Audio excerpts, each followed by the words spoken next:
to your G&T breakfast show here on Pure West Radio. We love having Chelsey join us from the Torch Theatre. So I've got to say a very good morning, Chelsey, and welcome to your G&T breakfast show. Lovely to have you with us this morning. And you're here to talk about The Turn of the Screw, which is coming to the Torch Theatre. Yes. So we open officially a week today, but we do have a preview on the Wednesday night, and then it runs until the 24th of October. So all the way through spooky season. Oh, and we've actually been playing the teaser for this on the radio, and it really is quite spooky, isn't it? Yes. You're really getting into our psyche with that already to let us know what's in store. As an overview then, what's coming to the Torch Theatre? So it's an adaptation of the famous Gothic novella, The Turn of the Screw by Henry James. And the story follows a young, naive governess. She really thinks, this is my first job. I'm going to do a brilliant job looking after these children. But she turns up at this manor house called Bly. And there are just two children and a housekeeper. And the children are quite odd. And things start to go wrong. And there might be some other presences in that house. And all the way through, we're kind of working out, do we believe the governess? Do we believe what we can see with our own eyes? Who's telling the truth? What's going on? So there's definitely kind of a mystery thriller element to it as well. Wow, you've just mentioned a few different characters there. However, this is all being brought to life by only two. Yes, two actors, the brilliant Seren Vickers and Samuel Freeman. So Seren plays just the governess. Sam plays everybody else. Wow! Yeah, he plays a 10-year-old boy. He plays a 50-year-old female housekeeper. He plays a mysterious and rather attractive uncle. And a couple of other characters in there as well. So yeah, he's got a real challenge. Wow, I bet he's enjoyed that though. Oh, and he's so brilliant. He came in on day one with all his accents, sort of all his voices ready. And yeah, he's brilliant. Gosh, sounds incredible. Gina. Is Sam from Pembrokeshire originally? He is. He's from Milford Haven, so he came to the Torchy Theatre, went away, trained as a professional actor, and any chance I get, I bring him back because he's just a delight to work with, and he still lives in Milford now, so it's on his home patch as well. Amazing. And I've had the pleasure of working with Seren before, who is fabulous, as is her mum, who I've also been in shows with. What a family that is. It's going to be a wonderful spectacle of these two actors bringing the story to life. Similar to last year, actually, a little bit dark, a little bit psychological that you brought. Have you got a genre that you prefer, Chelsey? I think it's just like my inner teenage goth coming out. I haven't got my usual eyeliner on today, but I definitely kind of love that. And it was actually Kill Thy Neighbour last year, where people really enjoyed it. They kind of really responded to that story.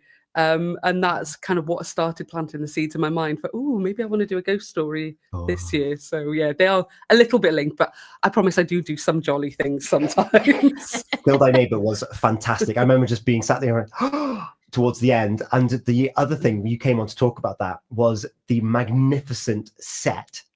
Are we going to be in store for something else? Have the tech team done something marvellous for you again? Yeah, so the problem is every time I speak to the tech team, I say, can I have, and then say something ridiculous, and they just go, yes, you can. We will make it work. So I feel like I've made a bit of a rod for my own back. Of each show I do, I want the set to be even more spectacular.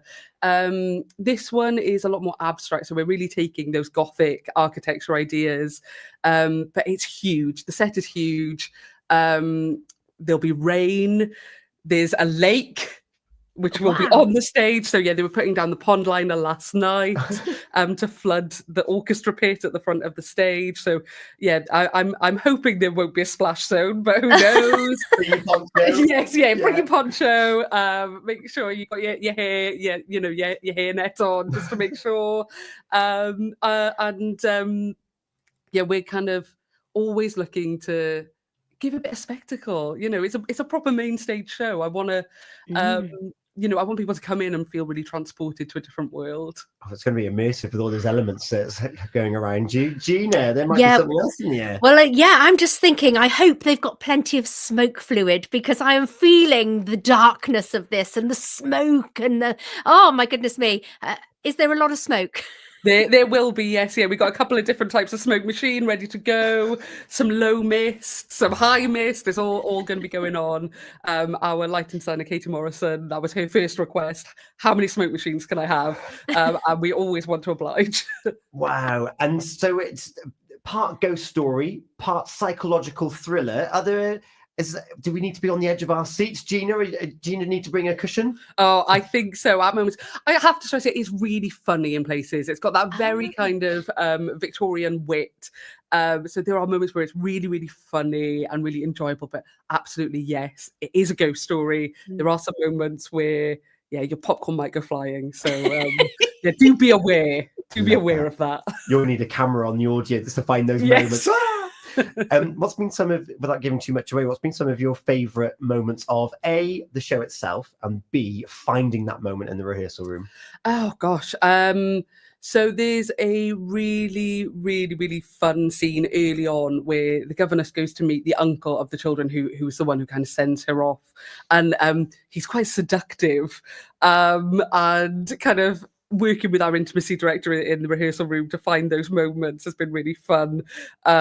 Because, you take two actors who don't know each other at all, and then you're like, and now you have to really look into each other's souls. And they've just dealt with that so brilliantly. And yeah, it's kind of brought out some of those funnier moments, which is just always joyful.